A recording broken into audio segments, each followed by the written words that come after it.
Pessoal, bom dia, boa tarde, boa noite. Eu sou o Léo e vamos aí continuar esses estudos de mecânica clássica nossa. E a gente está quase acabando essa unidade 1, quase acabando a unidade 1, quase, mas como diria o grande poeta Roberto Carlos, né, quase é apenas mais um detalhe. A gente está estudando transformação de coordenadas e a gente já começou a estudar a física da parada, tá certo? Porque a gente vai querer estudar movimento de partículas ou de sistema de partículas, a gente tem que saber como realizar algumas operações matemáticas em algumas quantidades, por exemplo, em escalares e vetores. E a gente já está começando a enxergar isso agora. Nesse vídeo aqui a gente vai tratar sobre velocidade angular. Então vamos com calma que a gente já está entrando na parte física, já está começando a ficar mais interessante para o nosso caminho. Não que a matemática não fosse um caminho interessante, mas que a gente precisa dela, né? Mas vamos lá com calma que nós estamos chegando lá já, certo? Então vamos começar aqui só revendo aqui como que a gente definiu uma grandeza escalar. Então primeiro a gente estudou várias propriedades de uma transformação ortogonal, que são as transformações que a gente vai estar interessado nessa disciplina, tá certo? Então a gente estudou várias propriedades dessas transformações ortogonais, que eu estou chamando aqui de lambda. Então a gente definiu uma grandeza escalar como sendo uma grandeza φ, por exemplo, aqui. Se ela for invariante sobre uma transformação lambda, a gente fala que essa grandeza é uma grandeza escalar, certo? Então uma grandeza escalar é dada, ela é definida dessa forma, ela é invariante sobre uma transformação lambda, uma transformação ortogonal, que é o que a gente está trabalhando aqui. E dada essa transformação ortogonal, se as componentes desse objeto V elas se transformam desse jeito aqui, a gente diz que esse objeto é um vetor. E no último vídeo, vocês podem voltar aí, a gente começou a ver como realizar algumas operações nessas quantidades, tanto numa quantidade escalar quanto numa quantidade vetorial. Por exemplo, a operação de derivar. A gente está querendo derivar, por exemplo, a posição de um objeto. Então, a derivada temporal da posição de um objeto, ela nos retorna a velocidade, e essa velocidade a gente está usando essa notação aqui, tá certo? A velocidade ela é r ponto, que é dr dt. Então, a gente tinha que saber realizar essa operação da derivada temporal da posição no tempo. E a aceleração, por sua vez, é a derivada temporal da velocidade no tempo, que é a derivada segunda da posição no tempo. Então, a aceleração é a derivada primeira, a derivada temporal primeira da velocidade é a derivada temporal segunda da posição, tá certo? Então a gente deriva uma vez no tempo a velocidade, a gente encontra a aceleração, a gente deriva duas vezes no tempo a posição, a gente encontra a aceleração.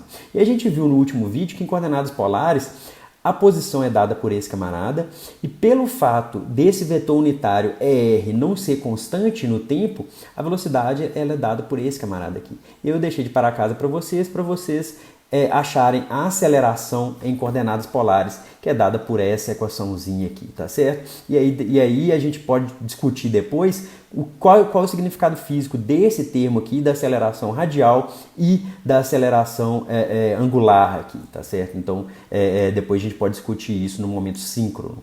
Tá certo? Então bacana, né? Só que o que a gente quer discutir nessa disciplina, e aí nesse vídeo aqui a gente vai falar de velocidade angular, a gente quer discutir isso. A gente tem aqui uma partícula vermelhinha aqui, tem um sistema de coordenadas aqui, tá certo?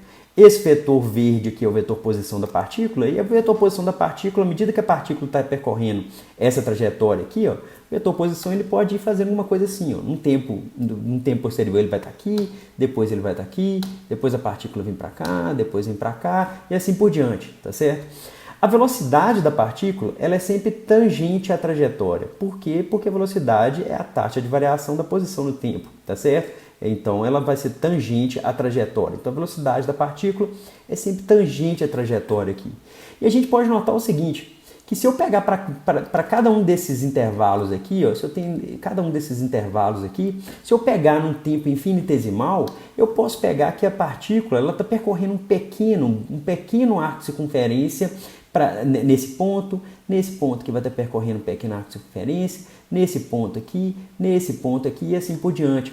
Sendo que esse pequeno arco de circunferência, para esse intervalo de tempo infinitesimal, esse arco de circunferência aqui, ele faz parte desse plano aqui, tá certo? Ele faz parte desse plano aqui, por exemplo, para esse intervalo de tempo faz parte desse plano, para esse intervalo de tempo faz parte desse plano, para esse intervalo de tempo faz parte desse plano e, por exemplo, para esse último intervalo de tempo faz parte desse plano aqui. Então vocês estão vendo que para cada intervalinho de tempo, eu posso falar que essa partícula está percorrendo uma curvinha e essa curvinha vai estar sempre dentro de algum plano. E esse plano ele pode estar orientado de alguma forma, depende do movimento da partícula, tá certo? Então, para o intervalo de tempo ΔT, para tempos infinitesimais, O movimento de uma partícula ele pode sempre ser considerado como um plano. Para o intervalo de tempo ΔT, vai ser um arquinho de circunferência nesse plano aqui, por exemplo, nesse plano e assim por diante. Neste plano, a partícula descreve um arco de circunferência em torno de um eixo instantâneo de rotação. É claro que esse eixo de rotação ele vai estar movendo aqui o tempo inteiro de acordo com a trajetória da partícula. Para este arco de circunferência, a taxa de variação da posição angular, que vocês estão vendo que ela está percorrendo um arco de circunferência. Para esse arco de circunferência, a taxa de variação da posição angular é a velocidade angular da partícula. A gente vai chamar esse camarada de ômega. Ômega é a taxa de variação temporal da posição angular da partícula no tempo, que a gente vai chamar aqui de θ ponto, tá certo? Então, se eu tenho aqui um movimento bem complicado, para cada intervalinho de tempo eu posso falar que está percorrendo um arquinho de circunferência. E o que a gente vai estudar nesse vídeo é um pouquinho mais a fundo dessa velocidade angular, certo? E para isso a gente vai pegar um exemplo um pouco mais simples do que esse exemplo aqui da partícula se movendo uma trajetória bem louca assim. Nós vamos pegar esse exemplo aqui, ó. Então vamos considerar o movimento de uma partícula nesse plano. Ela está se movendo nessa trajetória azul aqui, ó. Então considerando aqui o movimento de uma partícula nesse plano, com a origem aqui centrada em O, tá certo? Eu estou considerando aqui, para esse exemplo aqui, que é só para a gente entender essa questão da velocidade angular, a gente vai considerar que essa partícula está se movendo aqui no movimento circular uniforme, tá certo? Então esse raio desse movimento azul, dessa trajetória azul, ele não muda. E essa partícula ela possui módulo da velocidade constante, tá certo? Então a gente vai considerar o movimento de uma partícula nesse plano aqui, ó, nesse plano azul aqui, ó, que está nessa circunferência azul, com a origem centrada em O. Então a origem do meu sistema de referência está centrada em O. Sendo que a origem aqui é centrada em O, a posição da partícula é dada por esse raio R vetor aqui, ó, tá certo? Que ele faz um ângulo alfa com essa circunferência. Esse ângulo alfa ele não vai mover, ele não vai mudar de valor, tá certo? Esse ângulo alfa vai ser o mesmo, que a partícula vai estar fazendo isso aqui, ó, tá certo? Então, mas só que o vetor posição vai mudar. O vetor posição, cada hora ele está apontando para um lugar, beleza? Então, bacana, né?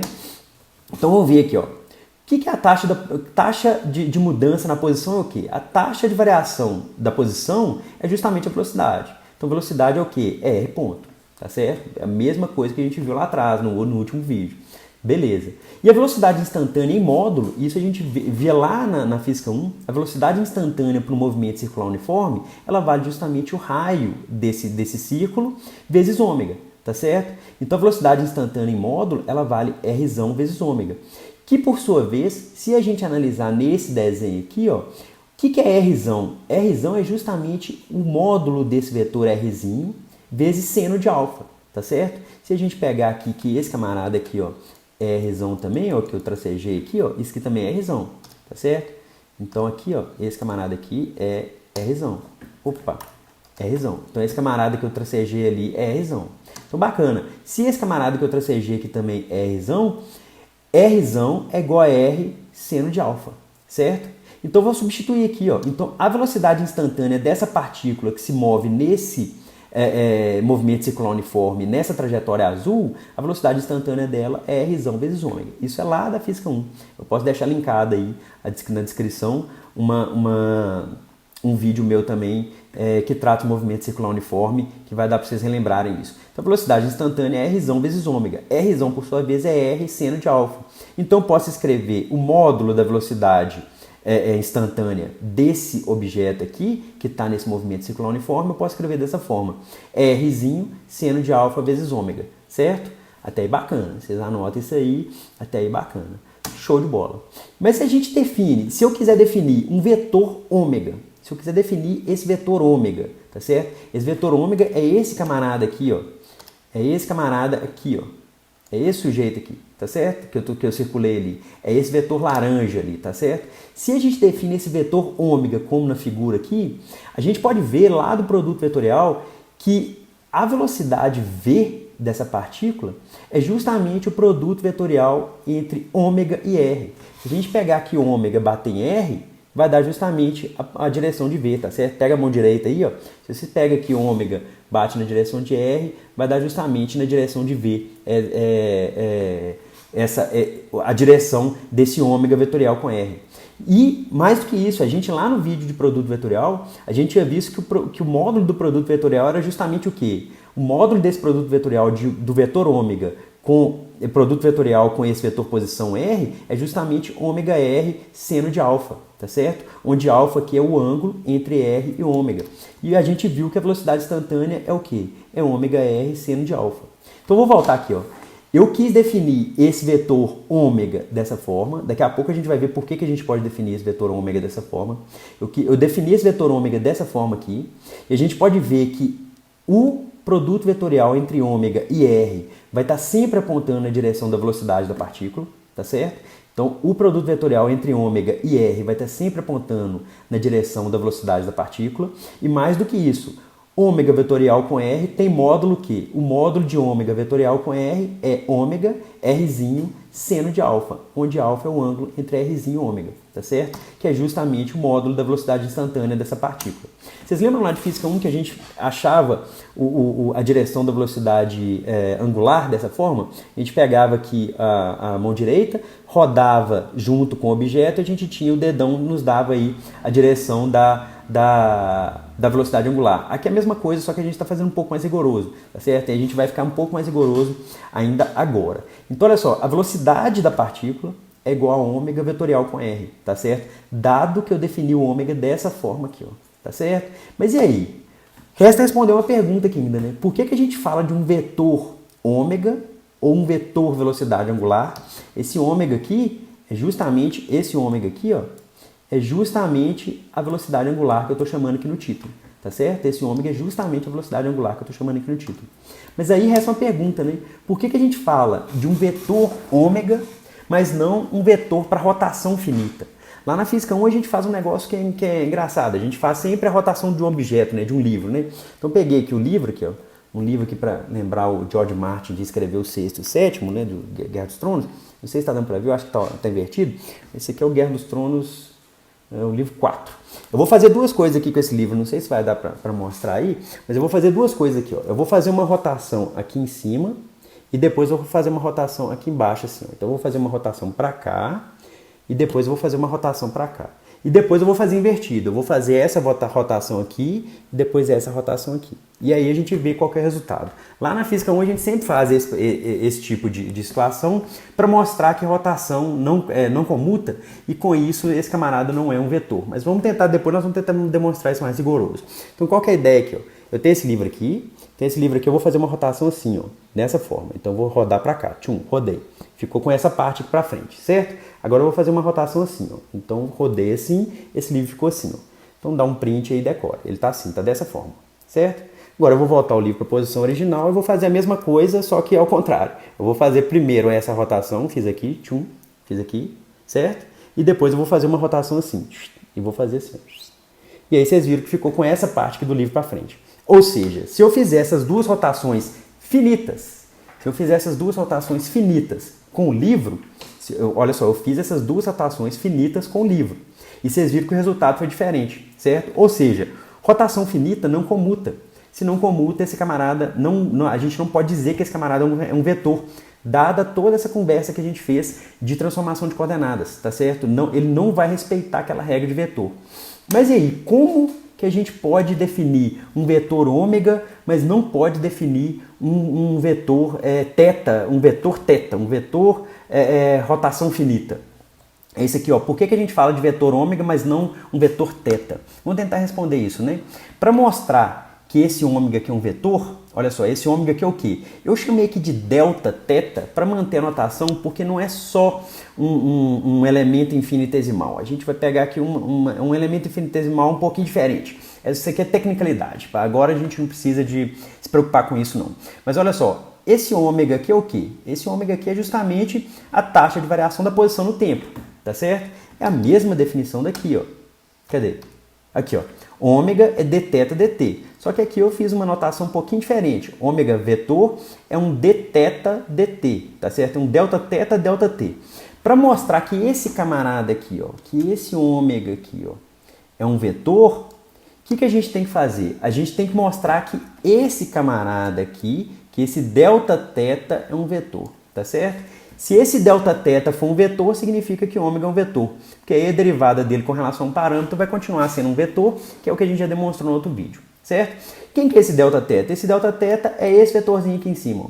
É esse vetor aqui que eu estou... quer dizer, esse vetor não, né? Eu não mostrei que ele é um vetor ainda. Mas vamos colocar esse camarada aqui dessa forma. Esse delta θ é esse camarada aqui, certo? Qual que é a situação aqui? A situação é que essa partícula saiu desse ponto aqui onde está a mãozinha e veio parar nesse ponto onde que está a mãozinha aqui depois, certo? Ela vai andar um certo deslocamento angular delta θ e ela sai dessa posição R e vai parar na posição R mais delta R, certo? Esse delta R aqui é justamente esse segundo vetor menos o primeiro vetor. É esse delta R aqui. Bacana? Então, show de bola. Então, vamos continuar aqui. Eu coloquei aqui só um footnote aqui, né, uma nota de rodapé, que esses camaradas são, de fato, vetores axiais, mas esse aqui é um detalhe bem técnico que a gente não precisa de se preocupar agora, certo? Então, bacana, ó. Então, a gente quer mostrar que esse delta θ é um vetor. Como que a gente vai fazer isso? Certo? Como que a gente vai fazer isso? Da mesma forma que a gente tinha visto que a velocidade ela é ômega vetorial com R, a gente pode ver aqui que esse delta R aqui, ó, esse delta R, esse vetorzinho aqui, que é tangencial aqui à trajetória, esse delta R, ele é igual a delta θ vetorial com R vetor, certo? A gente consegue mostrar que esse delta R é o delta θ, esse camarada que eu quero demonstrar que ele é um vetor, esse delta θ vetorial com R, com esse vetor R aqui, certo? O que eu vou fazer? Qual que é a estratégia? Eu vou aplicar duas rotações seguidas. Eu vou aplicar um delta θ1 e depois um delta θ2, tá certo? E depois eu vou fazer o contrário. Eu vou aplicar o delta θ2 e depois o delta θ1. Se o resultado for igual, significa que esse cara ele vai respeitar as transformações de vetores, certo? Então essa que é a ideia. Essa que é a ideia. Então olha só, eu peguei esse delta θ, estou definindo essa setinha aqui, vou chamar de setinha por enquanto. Esse delta θ é dessa forma, de forma que esse delta R é esse delta θ vetorial com esse R aqui, certo? Então olha só, vamos aplicar essas duas rotações infinitesimais. Então vamos lá, vamos fazer essa conta aqui comigo. Então eu tenho aqui, ó, o delta R1 é igual ao quê? É o delta θ1 vetorial com R, certo? Porque vem desse camarada aqui, ó. É a mesma coisa disso aqui. Mesma coisa que eu escrevi aqui. Bacana. Então, ó, aplicando duas rotações infinitesimais em sequência. O delta R1 é delta θ1 R. O delta R2 é o quê? É o delta θ2 aplicado em R mais delta R. Certo? Duas rotações infinitesimais. Uma delta θ1 e uma delta θ2. Certo? Qual que é a posição final? A posição final vai ser R mais delta R12. Quem que é delta R12? É delta R1 mais delta R2. Eu estou fazendo dois deslocamentozinhos, certo? Então vai ser o quê? Vai ser R mais, olha só, vocês vão notar que esse camarada que eu sublinhei é esse camarada que eu sublinhei aqui, ó. E esse camarada aqui que eu vou tracejar é justamente esse camarada que eu tracejei aqui em cima. Certo? Então, bacana, né? O que eu vou fazer aqui agora? Olha só, esse R aqui, ele pode cancelar com esse camarada aqui. Então, cancelei. Sobrou aqui o delta R12, que ele está aqui embaixo, certo? E agora eu vou multiplicar aqui, ó. Olha só, eu mantive aqui o delta θ1 vetorial com R, ele está aqui. E agora eu vou multiplicar esse camarada aqui, ó. Por quê? Porque delta θ2 vetorial com esse camarada todo aqui no parêntese é o quê? É delta θ2 vetorial com R mais delta θ2 vetorial com delta R1. Só que quando a gente tem esses dois deltas aqui, ou esses dois elementos infinitesimais, um multiplicado pelo outro, eu tenho uma coisa muito pequena multiplicado por uma coisa muito pequena. Então a gente vai desconsiderar esse termo. Qualquer termo que seja de segunda ordem em delta, a gente vai desconsiderar, certo? Então olha só, o delta R12 é justamente esse termo aqui, ó. É delta θ1 vetorial com R mais delta θ2 vetorial com R, onde a gente está desconsiderando termos de segunda ordem em delta. Se a gente fizer agora um delta ômega 2 e depois um delta ômega 1, aqui não era delta ômega não, isso aqui tá errado, ó. Vocês trocam aí, ó. Isso aqui é delta θ2 e um delta θ1, aqui é delta θ2 e delta θ1. Se a gente inverter a ordem desse camarada, ou seja, se a gente fizer delta θ2 e depois delta θ1, a gente vai encontrar o mesmo resultado, tá certo? Isso aqui eu vou deixar para vocês mostrarem, lembrando que aqui o professor aqui escreveu errado, isso aqui é θ2, isso aqui é θ1, certo? Vocês consertam aí. Eu vou consertar no PDF, mas vocês consertam aí, o vídeo vai ficar errado aqui, ó. Vou até escrever aqui, ó, professor errou. Prof errou. igual o Faustão, né? Então o professor errou aqui, ó. Então bacana, então vocês olham, vou deixar isso aqui para vocês fazerem. Faz aqui agora um delta θ 2 e depois um delta θ 1, tá certo? Vocês vão notar que esse delta R21 é igual é a mesma coisa do delta R12. Ou seja, vocês viram que quando eu fiz aqui com o livro, quando eu fiz duas rotações seguidas, se eu mudei a ordem da rotação, eu cheguei numa outra posição, certo? Do livro. Só que se eu faço duas rotações infinitesimais, a composição dessas duas rotações eu chego no mesmo ponto, tá certo? Então olha só, o delta R1 e o delta R21 é igual a delta R12. Ou seja, esses camaradas, eu posso falar de uma rotação infinitesimal, isso eu posso falar de uma rotação infinitesimal como sendo um vetor, e portanto eu posso falar também de uma velocidade angular como sendo um vetor, tá certo? Espero que tenha dado para entender qual que é a ideia aqui. O livro, quando eu faço as duas rotações finitas, tá certo? A gente não chega no mesmo ponto e, portanto, a gente não pode falar que esse camarada ele se comporta como um vetor, mas quando eu faço duas rotações infinitesimais, eu posso falar que esse camarada se comporta como vetor.